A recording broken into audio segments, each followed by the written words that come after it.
Assalamualaikum warahmatullahi wabarakatuh. Alhamdulillahilladzi anzalas sakinata fi qulubil mu'minin liyazdadu imanan ma'imanihim. Asyhadu an la ilaha illallah wahdahu la syarikalah.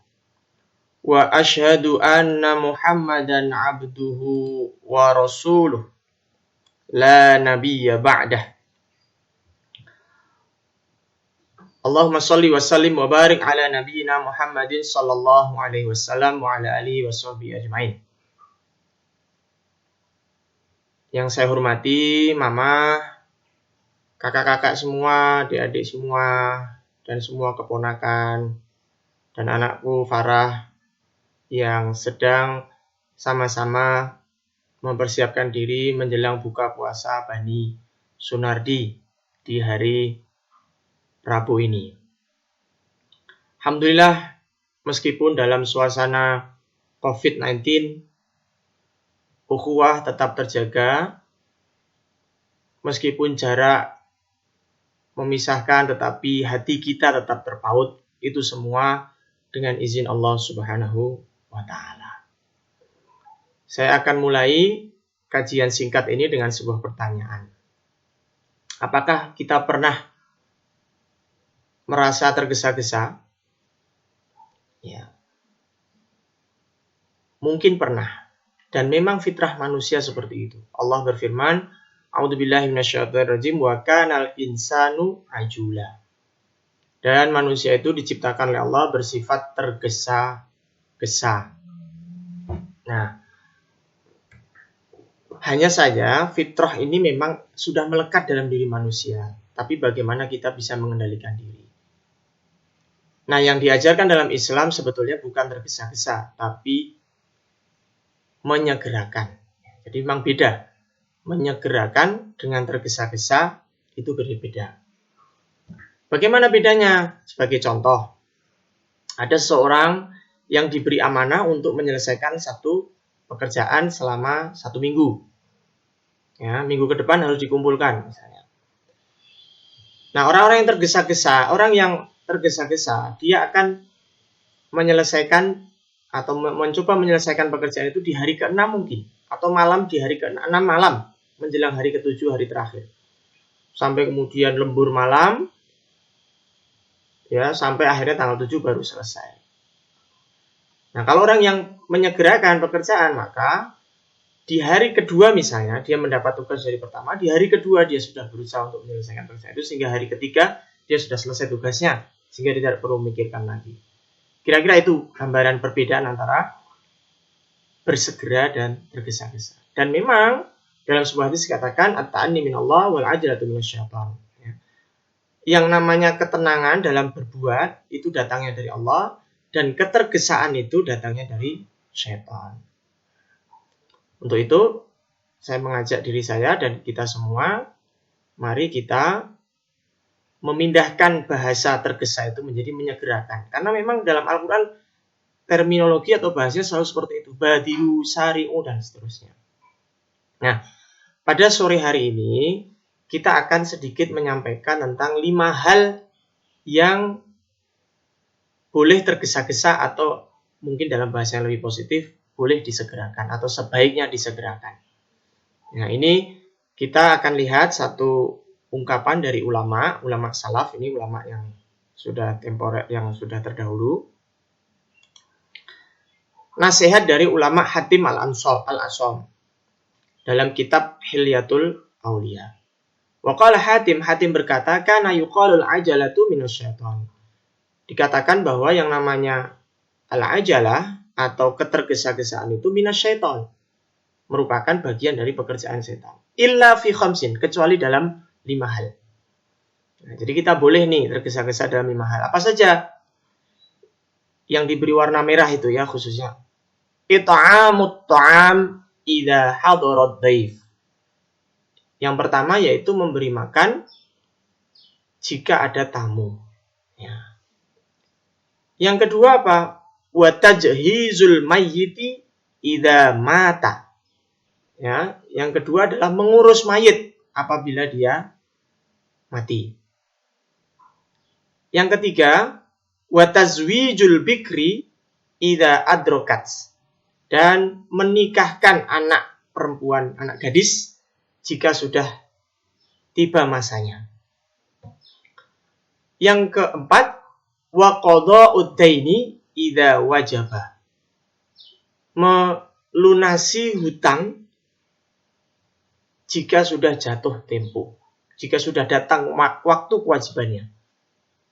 Dan yang kelima, kata ulama hatim, wa taubatu minadz dzambi idza anaba, dan tergesa-gesa dalam hal bertaubat dari dosa jika dia berbuat dosa. Nah, mari sama-sama kita bahas masing-masing dari 5 nasihat hatim ini yang sangat baik saya kira. Kita akan mulai dari yang pertama, ya. Yang pertama adalah, kita lihat,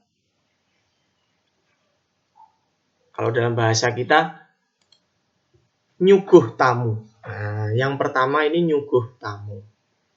Insyaallah dalam sebuah hadis dikatakan, hadis sahih ini riwayat Bukhari dan Muslim, an Abi Hurairah radhiyallahu taala anhu, dari Abu Hurairah semoga Allah meridainya, anna Rasulullah sallallahu alaihi wasallam qala, sesungguhnya Nabi Muhammad SAW bersabda.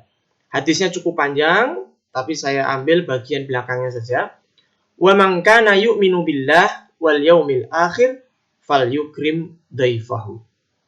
Wa man kana, dan barang siapa yang beriman billah kepada Allah, wal yaumil akhir, dan hari akhir, falyukrim dhaifahu, maka hendaknya dia menghormati tamunya.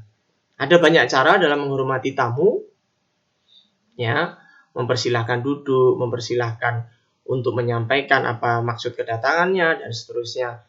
Bahkan termasuk contoh yang diberikan oleh Nabi Khalilullah, Nabi Ibrahim alaihissalam terhadap tamunya. Ya, pernah suatu ketika Nabi Ibrahim ini didatangi tamu, kemudian Nabi Ibrahim memberikan suguhan sapi yang gemuk, daging sapi yang gemuk. Ya, Masya Allah. Ya. Beliau datang ke belakang, menemui keluarganya untuk memberikan daging itu, kemudian meminta untuk disuguhkan pada tamunya, dan tamunya awalnya diam saja. Disuguh itu tidak kemudian menyentuh itu, sampai kemudian Nabi Ibrahim menanyakan, kenapa kamu tidak makan sajian kami? Ya, seperti itu. Nah, itu yang pertama. Jadi yang pertama, menghormati tamu. Ya. Kemudian yang kedua apa? Yang kedua,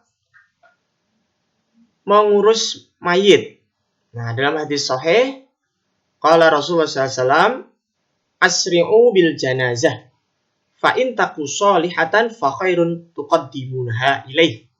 Asri'u, segerakanlah bil janazah, mengurus jenazah.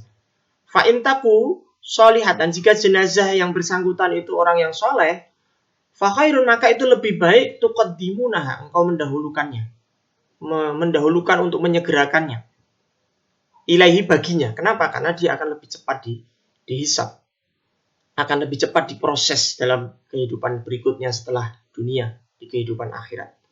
Wa in taku ghairu dzalik, jika orang jenazah itu tidak seperti itu, tidak soleh ya, begitu ya, suka bermaksiat dan lain sebagainya, fasyarun tad'unahu, maka ya itu adalah suatu keburukan kalau kamu membiarkan.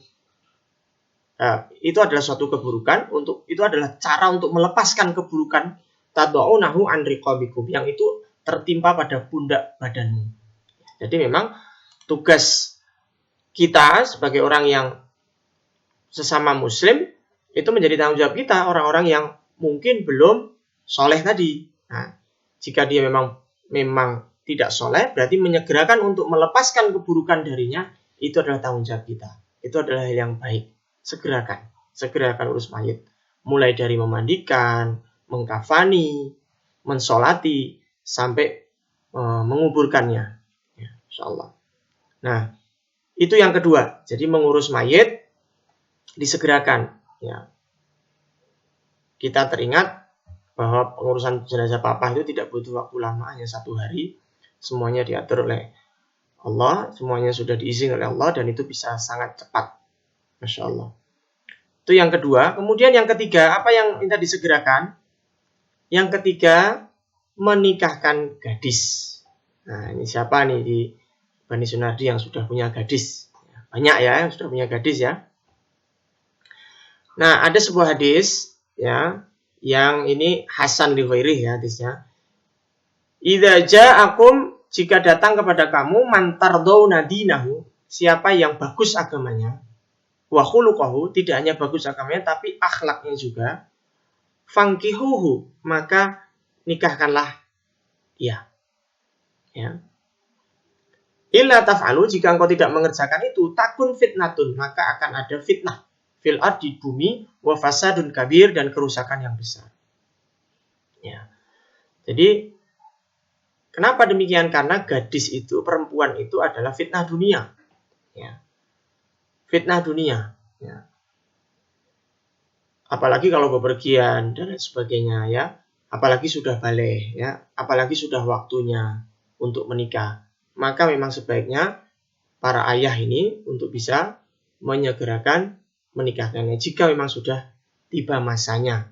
Apalagi jika sudah ada orang soleh yang datang. Karena kalau sampai orang soleh datang itu ditolak, ya itu bisa menghadirkan fitnah di bumi dan kerusakan besar. Ya. Jadi standar Islam itu bukan karena kekayaannya, bukan karena nasabnya, bukan karena kecantikannya, tapi karena agamanya. Karena agamanya, karena akhlaknya, maka itu menjadi prasyarat. Ya. Jadi ini untuk para jomblo, ya, pesan untuk para jomblo, agar pantang ditolak, ya caranya jadi anak yang soleh. Jadi jomblo-jomblo ini, calon-calon jomblo ini jadi anak soleh, insya Allah, maka itu akan mudah nanti mendapatkan jodoh. Karena calon mertua akan lebih memudahkan lah ya dalam menerima kita. Tapi bukan karena itu kita soleh, karena Allah Subhanahu wa Ta'ala. Kemudian masuk poin yang keempat, apa yang harus disegerakan, saudara sekalian yang dirahmati oleh Allah.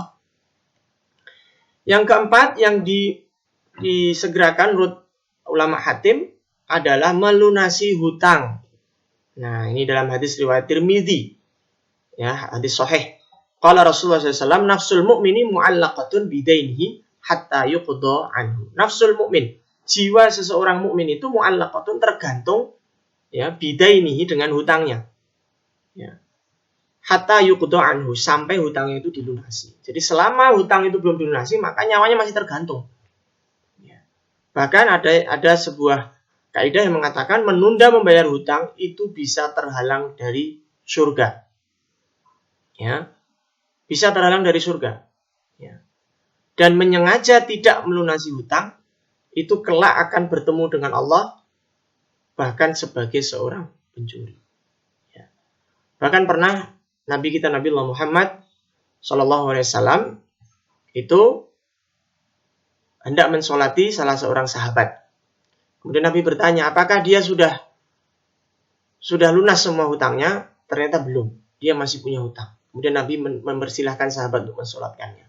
Nah, ini menunjukkan bahwa Nabi tidak ingin seorang yang menghadap Allah itu dalam keadaan masih terhutang. Maka sebaiknya, itulah sebabnya kenapa dalam setiap layatan itu, dalam setiap pamitan layatan itu, ada pihak keluarga yang menanyakan kepada warga jika ada hutang yang terkait dengan si mayit ini, maka dipersilakan untuk menagihkannya atau menyampaikannya kepada ahli waris agar itu diselesaikan. Dan itu sebenarnya tujuannya untuk mempermudah jalan bagi si mayit nanti dalam hisab di hari akhir, menyegerakan melunasi hutang. Bani Sunardian rahimakumullah, yang terakhir, yang kelima, apa yang disarankan oleh hatim, ulama hatim untuk disegerakan. Yang kelima adalah yang keempat ya. Yang kelima adalah bertaubat jika berbuat dosa. Dalam surat Nuh dikatakan bahwa ternyata beristighfar itu akan mendatangkan banyak manfaat. Ya, Masya Allah. Istighfar bisa mendatangkan rezeki, ya kan? Faqultu astaghfiru rabbakum innahu kana ghafara. Beristighfarlah kepada Tuhanmu, sesungguhnya Allah itu adalah maha memberikan menerima istighfar dari kita. Yursilis samaa, Allah itu mengirim dari langit air hujan, alaikum midroro, dengan hujan yang lebat. Ya, jadi yang pertama, hujan lebat.